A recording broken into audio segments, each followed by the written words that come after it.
Pues la semana pasada respondimos a la pregunta de Job. Si el hombre muriere, ¿volverá a vivir?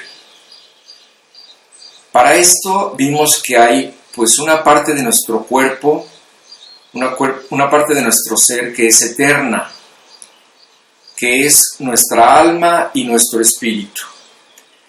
Y otra parte que es un depósito temporal y perecedero que se llama cuerpo, el cual un día pues volverá al polvo de donde fue tomado. Un día al que la Biblia le llama la resurrección de los muertos. Todo hombre oirá la voz de Dios.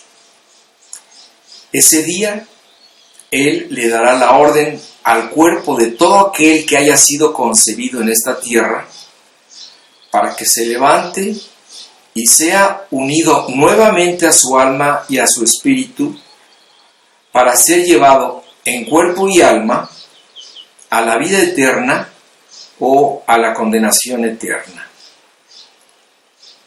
La semana pasada comenzamos hablando acerca de la vida eterna. Vimos la declaración de Jesús, quien antes de resucitar a su amigo Lázaro, dijo públicamente estas palabras: Yo soy la resurrección y la vida. El que cree en mí, aunque esté muerto, vivirá. Vimos cómo Pablo explica que precisamente la resurrección de Jesús es la garantía de que nosotros también resucitaremos como Él. Y decía en 1 Corintios 5:20, lo cierto es que Cristo sí resucitó de los muertos. Él es el primer fruto de una gran cosecha, el primero de todos los que murieron. También escuchamos que el apóstol Pedro dijo que la vida eterna era como una herencia que no tiene precio, una herencia pura y sin mancha que está reservada en el cielo para los que hemos creído en Él, para los que hemos nacido de nuevo. Finalmente, oímos a Job respondiendo a su propia pregunta: si el hombre muriere, ¿volverá a vivir? Y él respondió diciendo: yo estoy seguro que después de que mi cuerpo se haya descompuesto, todavía en mi cuerpo veré a Dios, y yo mismo lo veré con mis propios ojos.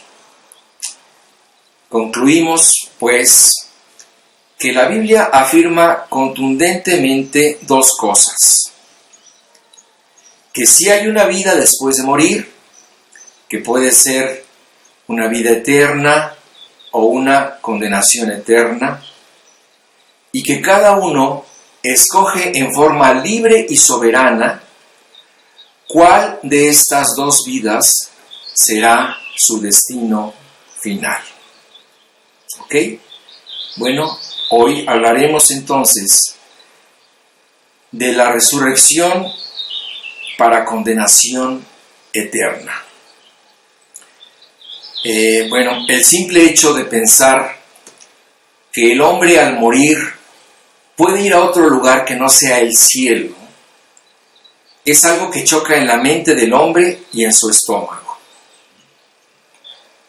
En vez de hacer lo necesario para evitar este destino, el hombre mete la cabeza en un agujero, entra en negación o se inventa una salida, una teoría o una religión con tal de poder, según él, darle la vuelta a la posibilidad de ir a un castigo eterno. El catolicismo romano se ha inventado un purgatorio o un limbo para abrir la posibilidad de una segunda oportunidad después de morir. Los testigos de Jehová dicen que la vida terminará en la tumba y que ya no hay nada más que hacer. Los adventistas dicen que el hombre que no va al cielo es aniquilado, destruido y consumido en el infierno, y que ahí se acaba todo. Los universalistas dicen que nadie se va a condenar y que todos finalmente nos vamos a salvar. El hinduismo dice que después de morir, tu alma reencarnará en otro ser vivo y así seguirá hasta evolucionar lo suficiente como para ser parte de la luz divina. Todas estas creencias constituyen un pensamiento realmente diabólico.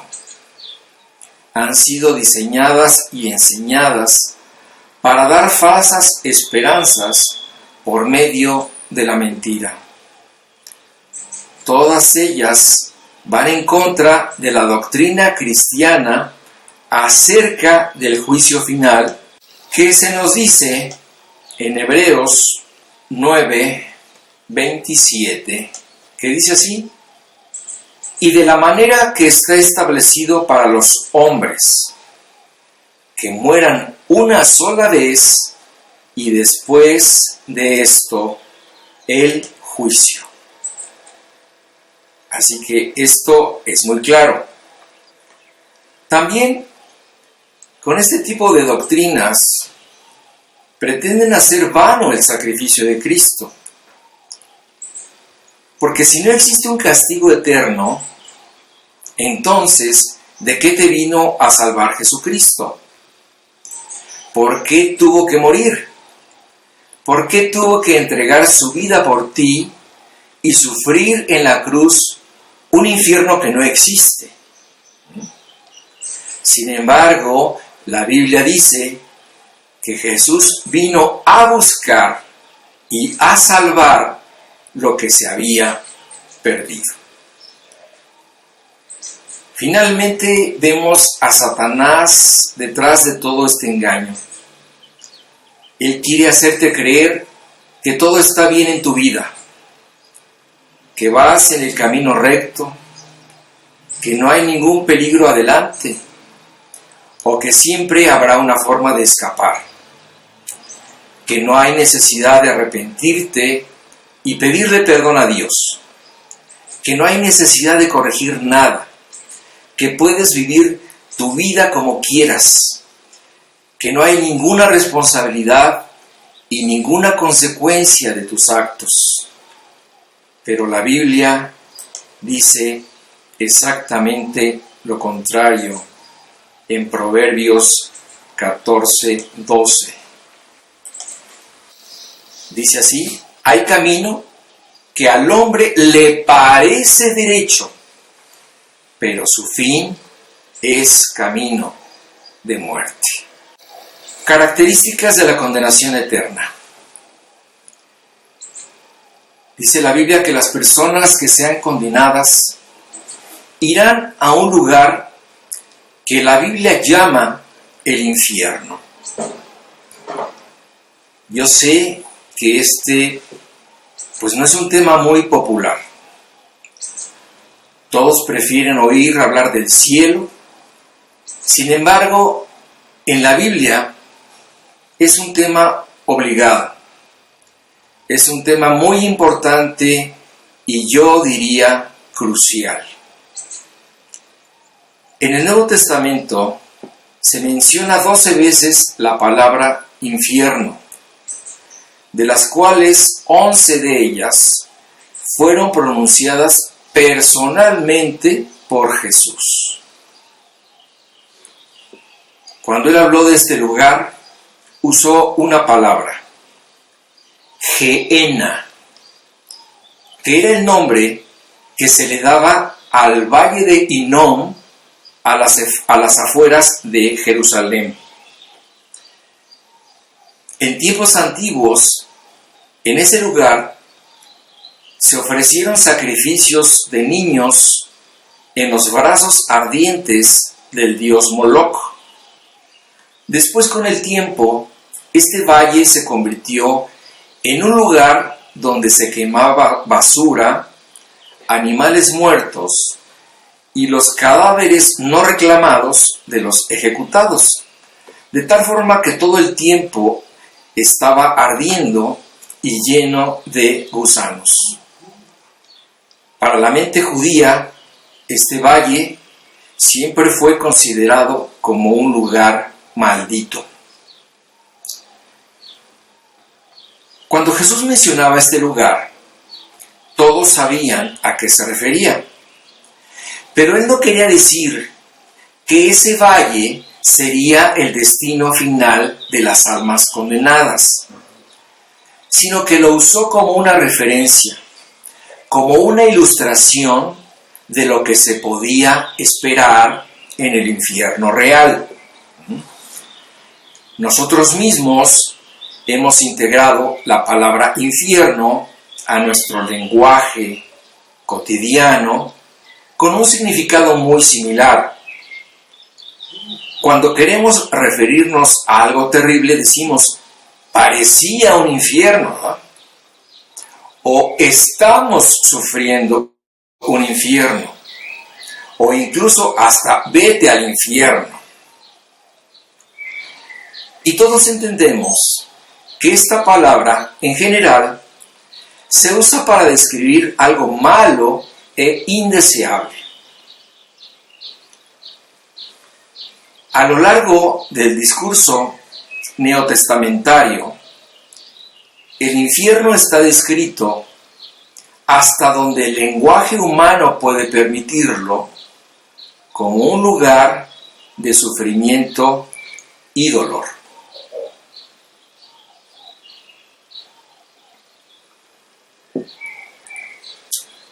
Debemos tener en cuenta que al hablar de algo nuevo o desconocido para el oyente, se encuentran limitaciones lingüísticas o comparativas para poderlo explicar. Por ejemplo, Pablo no pudo describir lo que oyó en el paraíso. Solo acertó a decir que era un lugar donde oyó palabras tan increíbles que él no las podía expresar y no dijo más. Juan también tuvo estas limitaciones cuando trató de describir la Nueva Jerusalén en el Apocalipsis. Dijo, las 12 puertas eran 12 perlas. Cada una de las puertas era una perla. Y la calle de la ciudad era de oro puro, transparente como vidrio. Bueno, a lo mejor me lo puedo imaginar, pero nunca sabré exactamente lo que quiso describir Juan hasta que lo vea. Pero mientras tanto, está bien. Esa es la idea. Que tengas una idea. Y lo mismo pasa cuando se trata de describir el infierno. Algunas expresiones que se usan para describir el infierno. Bueno, en Mateo 25:30 dice que es un lugar donde hay tinieblas, llanto y crujir de dientes. En Marcos 9:48 dice que es un lugar donde el gusano de ellos no muere y el fuego nunca se apaga. En Apocalipsis 14:11 dice que es un lugar donde no hay reposo ni de día ni de noche. Yo francamente no sé si estas expresiones son literales, pero suponiendo que todo este lenguaje y todas estas descripciones fueran simbólicas y metafóricas, ¿crees que esto le restaría algo de terrible al infierno? Yo creo que no. Es más, yo creo que sería peor. ¿Qué cosa estará tan podrida allá como para representarla llena de gusanos? ¿Qué agonía o qué dolor será tan intenso como para simbolizarlo con fuego? ¿Qué desesperación con lloro y qué odio con un crujir de dientes? ¿Qué significará vivir en tinieblas y sin reposo? No lo sé.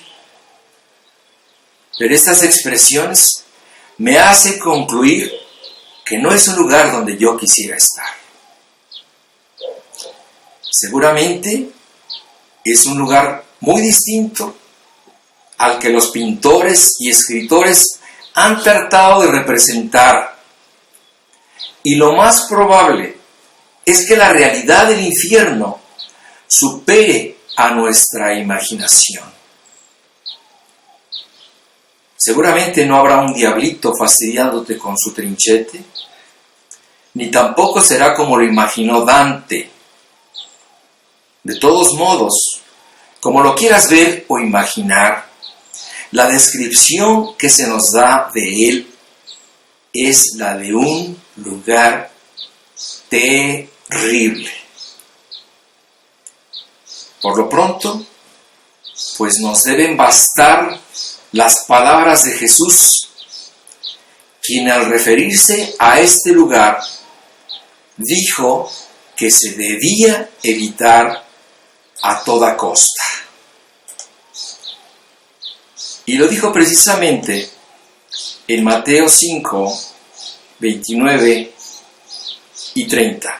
Dijo así: por tanto, si tu ojo derecho te es ocasión de caer, sácalo y échalo de ti, pues mejor te es que se pierda uno de tus miembros y no que todo tu cuerpo sea echado al infierno. Y si tu mano derecha te es ocasión de caer, córtala y échala de ti, pues mejor te es que se pierda uno de tus miembros y no que todo tu cuerpo sea echado en el infierno. Es decir, aquí Jesús estaba queriendo decir a través de un ejemplo muy gráfico y dramático que quitaras de ti cualquier cosa que te estuviera estorbando para ir al cielo y que te estuviera llevando al infierno. Algunas personas, queriendo burlarse, me han dicho: oye, no creo que el infierno sea tan malo. Allí va a estar la acción.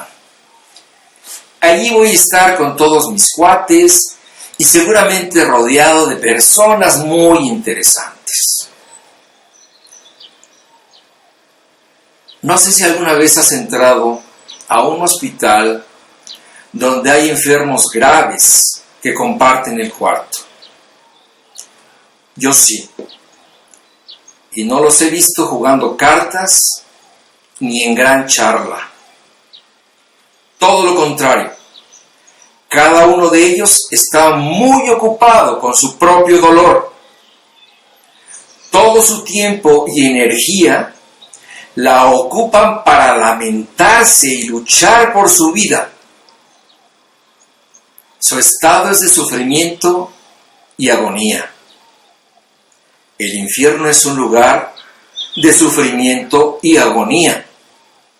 Y en medio del sufrimiento y la agonía, no hay compañerismo.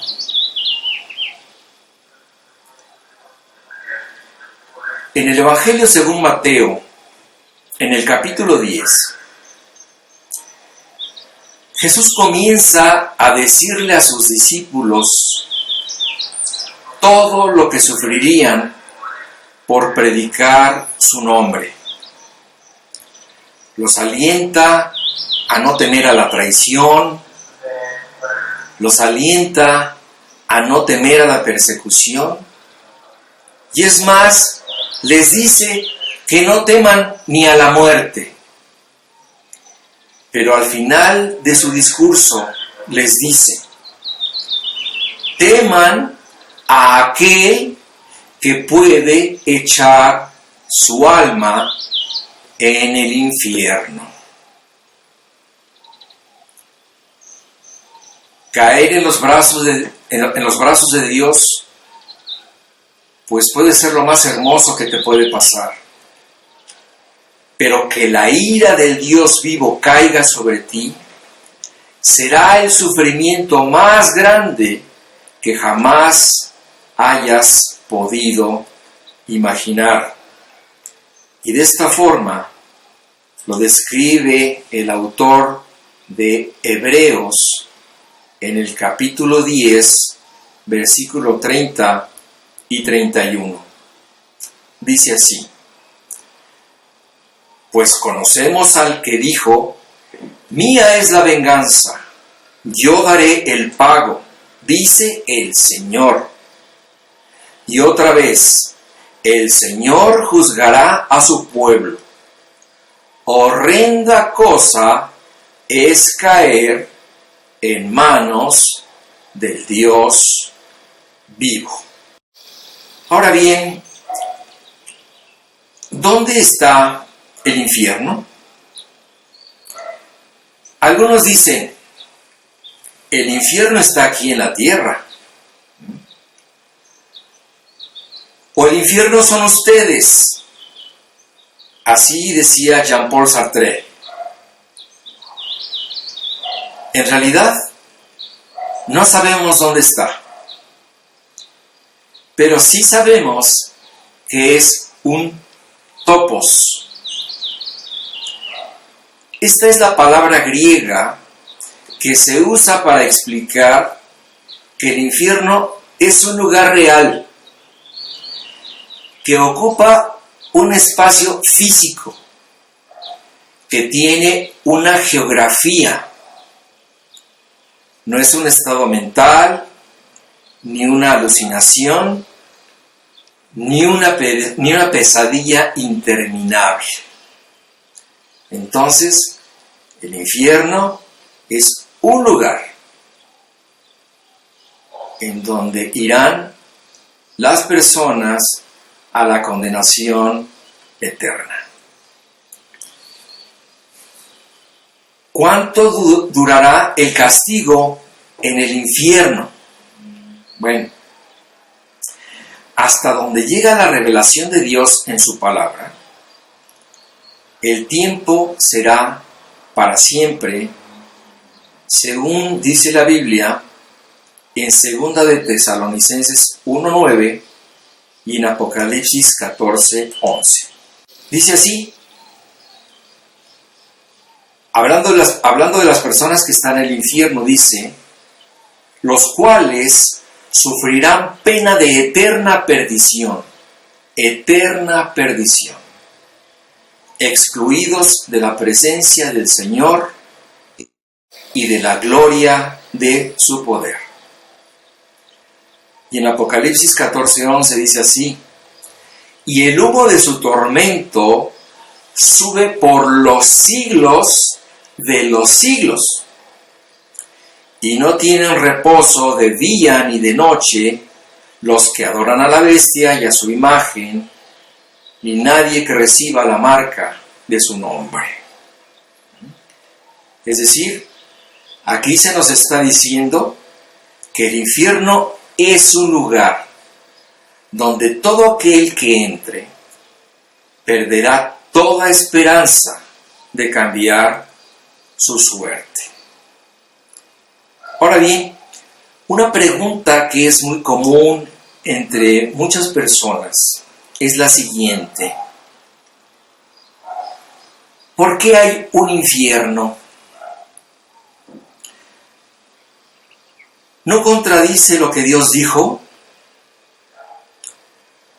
¿No mandó Dios amar a todas las personas y a perdonar a todos nuestros enemigos? Entonces, ¿por qué Él no perdona el infierno? ¿No dice la Biblia que Dios es amor? Es verdad. La Biblia dice que Dios es amor. Pero también la Biblia dice que Él es justicia.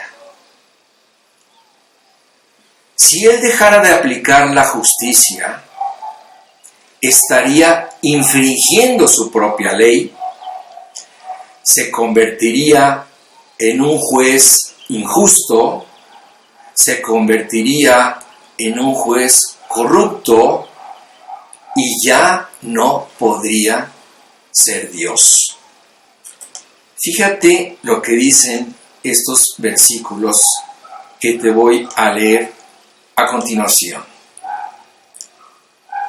Dice la Biblia en Nahum 1:3. Jehová es tardo para la ira y grande en poder, y no tendrá por inocente al culpable. Es decir, Dios es muy paciente, Él tarda para la ira, pero además Él es grande en poder, y si hay algo que Él no puede hacer, es quebrantar su ley, y su ley dice que Él no tendrá por inocente al culpable.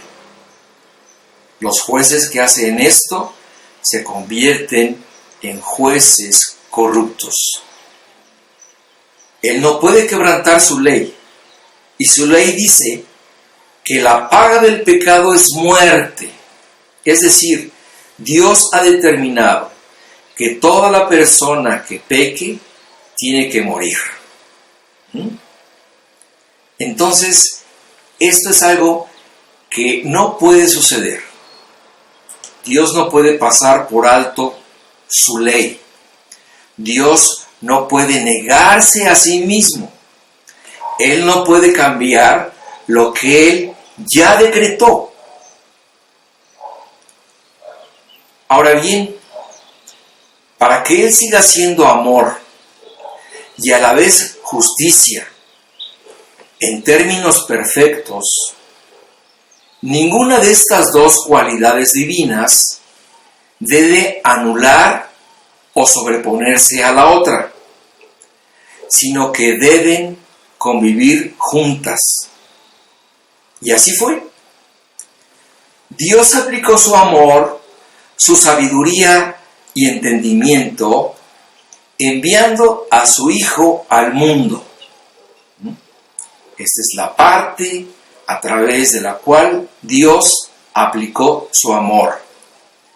Y aplicó su justicia cuando Jesús pagó por todos los pecados del mundo. De esta forma, vemos el carácter de Dios, espléndido en su amor y estricto en su justicia, haciendo convivir estas dos cualidades divinas en un solo acto, el cual fue la cruz. En ella se combinó el amor y la justicia sin que estas dos se pudieran contradecir y sin que estas dos se pudieran anular.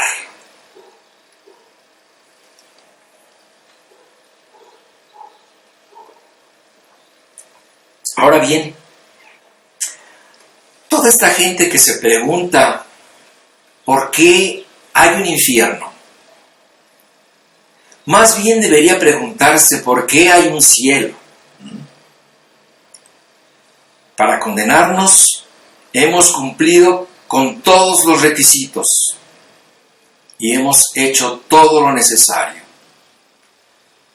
Todos los días de nuestra vida hemos violado los mandamientos de Dios. Hemos mentido, hemos odiado, hemos robado, hemos dejar de amar a Dios. Y los 10 mandamientos han sido las infracciones que hemos cometido todos los días. De tal forma que la ley de Dios nos condena. En cambio, el cielo es un regalo inmerecido, conseguido no por ti, logrado no por tus méritos. Eres beneficiario de algo por lo que no trabajaste. Es un regalo que Dios te ha dado que solamente tienes que aceptar. Así que todo aquel que recibe el amor que Cristo mostró en la cruz y acepte el pago que Él hizo por sus pecados, ya no tendrá que pagar nada. El que no acepte su provisión, según la ley de Dios, tendrá que pagar por sus pecados en el infierno.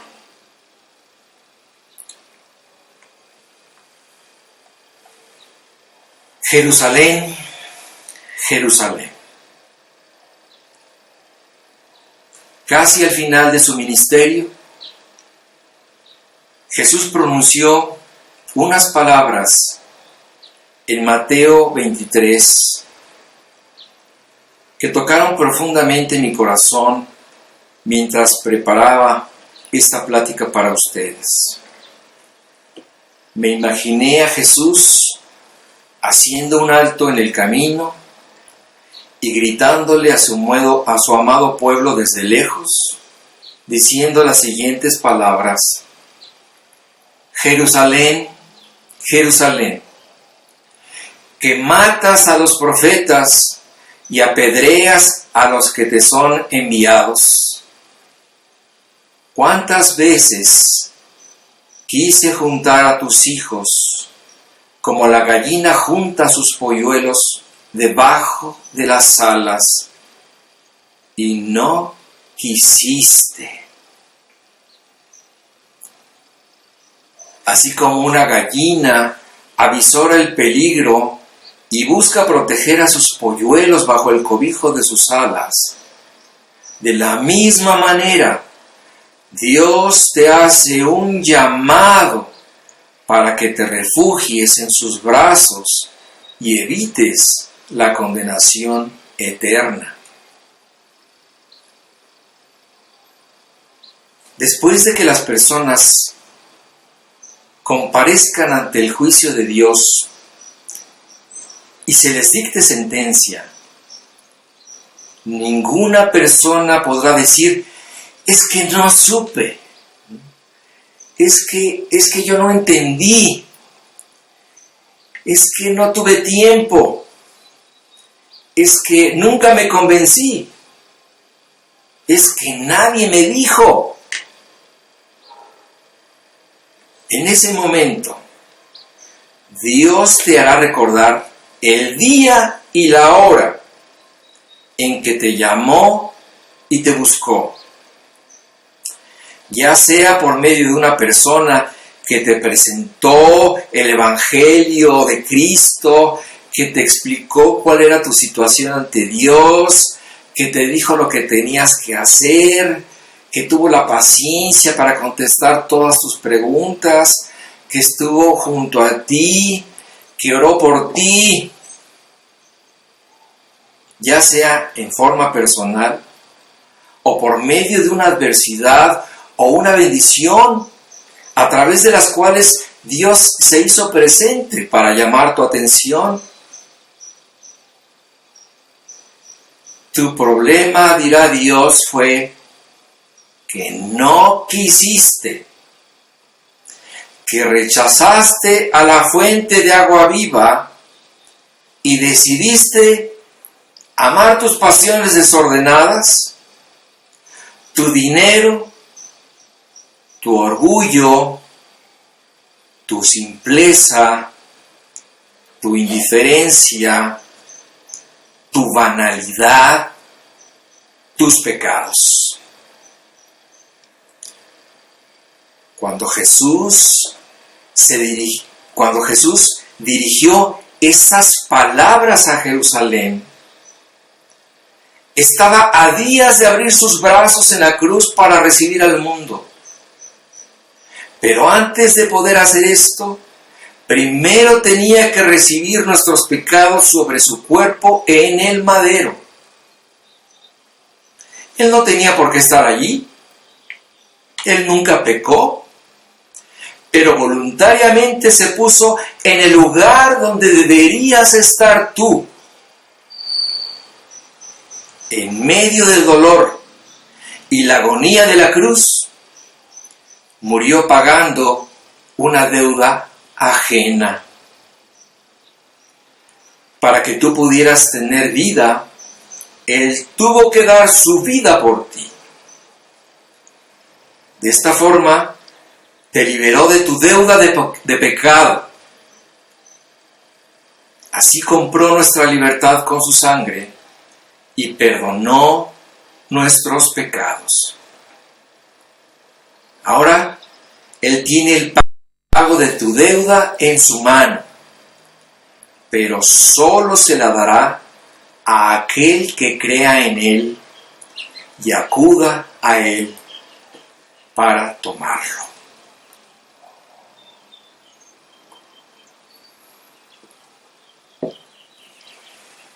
¿Cuáles son los requisitos para condenarse?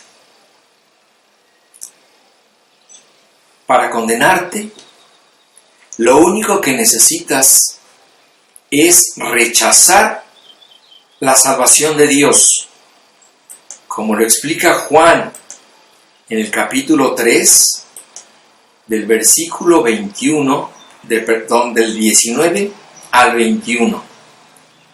Y dice así: y esta es la condenación, que la luz vino al mundo, y los hombres amaron más las tinieblas que la luz, porque sus obras eran malas. Porque todo aquel que hace lo malo aborrece la luz y no viene a la luz para que sus obras no sean reprendidas. Mas el que practica la verdad viene a la luz para que sea manifiesto que sus obras son hechas en Dios. La enseñanza es clara y muy sencilla, pero a la vez contundente.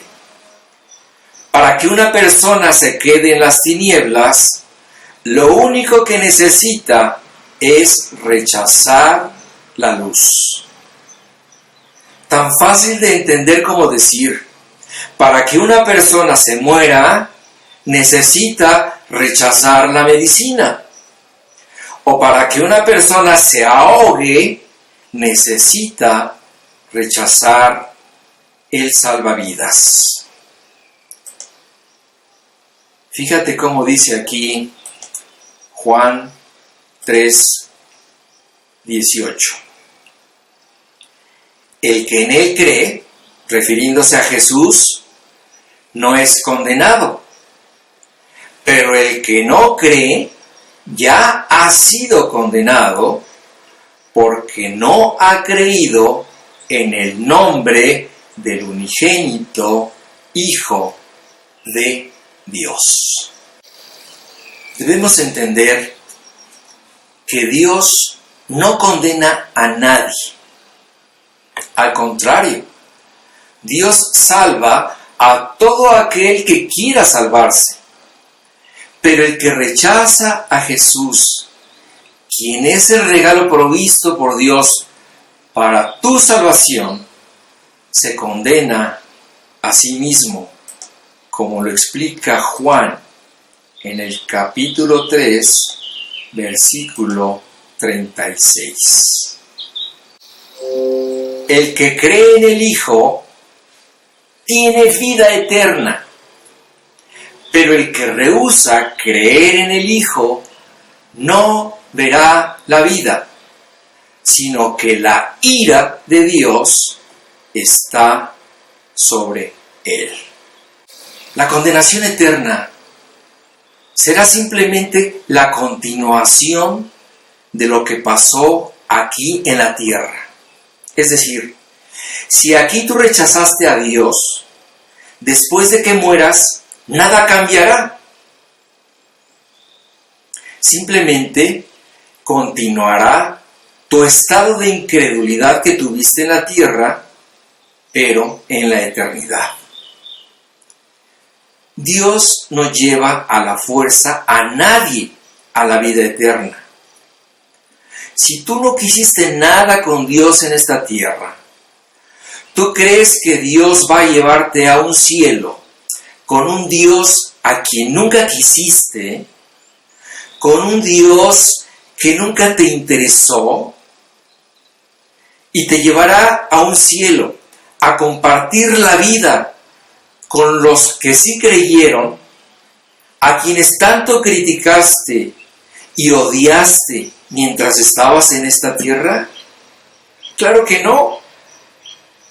Tu presencia haría del cielo un infierno, y el cielo sería un infierno para ti.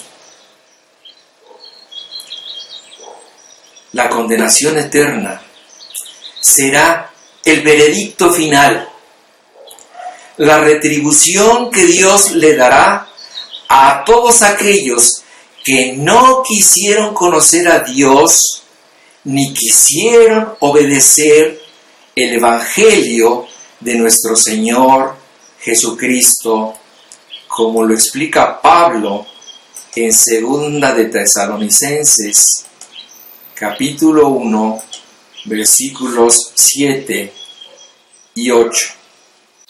Cuando se manifieste el Señor Jesús, desde el cielo, con los ángeles de su poder, en llama de fuego, para dar retribución a los que no conocieron a Dios, ni obedecen el Evangelio de nuestro Señor Jesucristo. Es decir, la consecuencia será sufrir una pena de eterna perdición, excluidos de la presencia del Señor y de la gloria de su poder. Como dice el versículo 9, los cuales sufrirán pena de eterna perdición, excluidos de la presencia del Señor y de la gloria de su poder. Estas palabras son tremendas. En realidad, como les decía al principio, estas palabras chocan con la mentalidad del hombre, ¿verdad? Chocan con la posibilidad de pensar que un día la vida puede terminar tan mal. Y mira, yo quiero decirte algo antes de terminar con esta plática. Entre tantas cosas que hay por hacer en este mundo, será muy fácil distraerte y perder de vista que el objetivo por el cual aún estás vivo es para que puedas reconciliarte con tu Creador. Quiero que entiendas que cuando tú mueras, ya no habrá nada que hacer. La suerte estará echada y solo serás conducido al destino eterno que, estando en la tierra, escogiste para ti. Esta mañana, yo no sé si estoy hablando con un joven o con un anciano. No sé si estoy hablando con una persona sana o con una persona enferma. Pero cualquiera que sea tu situación, quiero decirte que tu necesidad es exactamente la misma.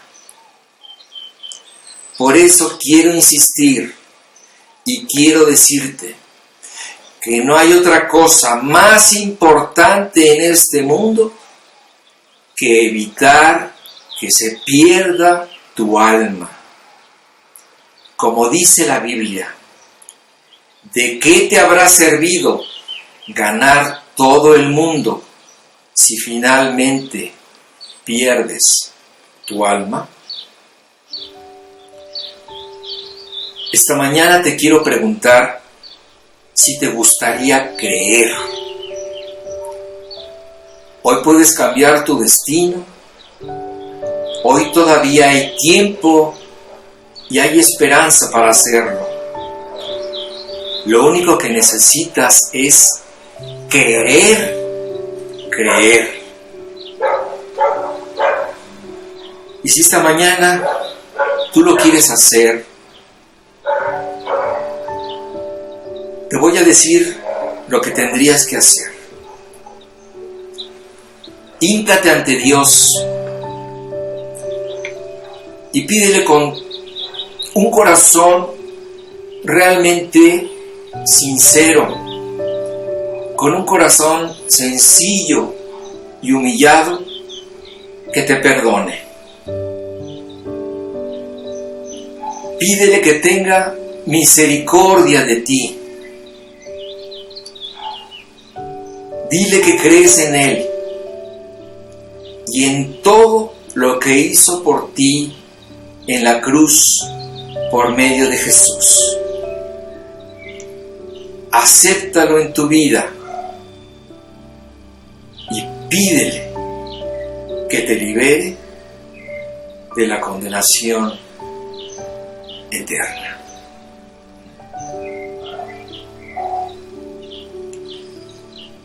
Espero que este tema tan espinoso te haya hecho meditar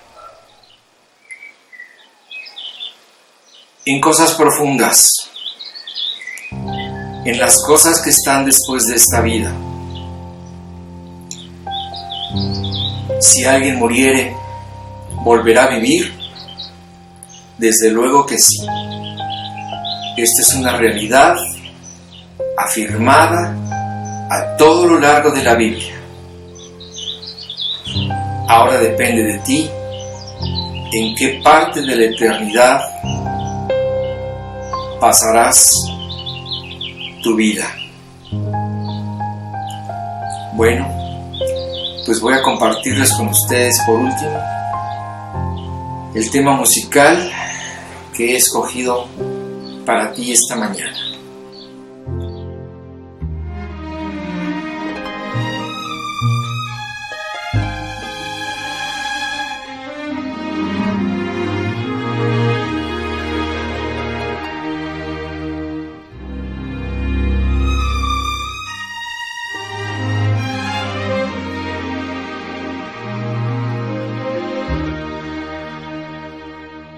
Solamente una palabra, solamente una oración. Cuando llegue a tu presencia, oh Señor,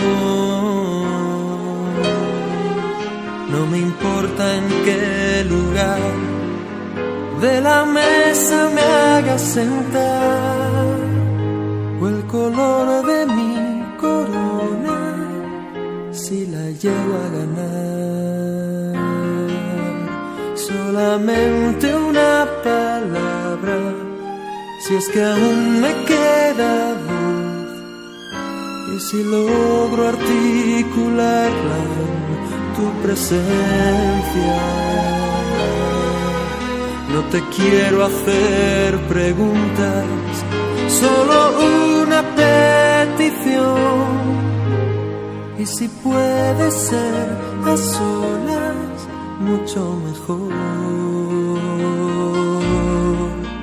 Solo deja cara a cara y perderme como un niño en tu mirada y que pase mucho tiempo y que nadie diga nada porque estoy viendo al maestro cara a cara. Que se ahogue mi recuerdo en tu mirada. Quiero amarte en el silencio y sin palabras y que pase mucho tiempo y que nadie diga nada. Solo déjame mirarte cara a cara.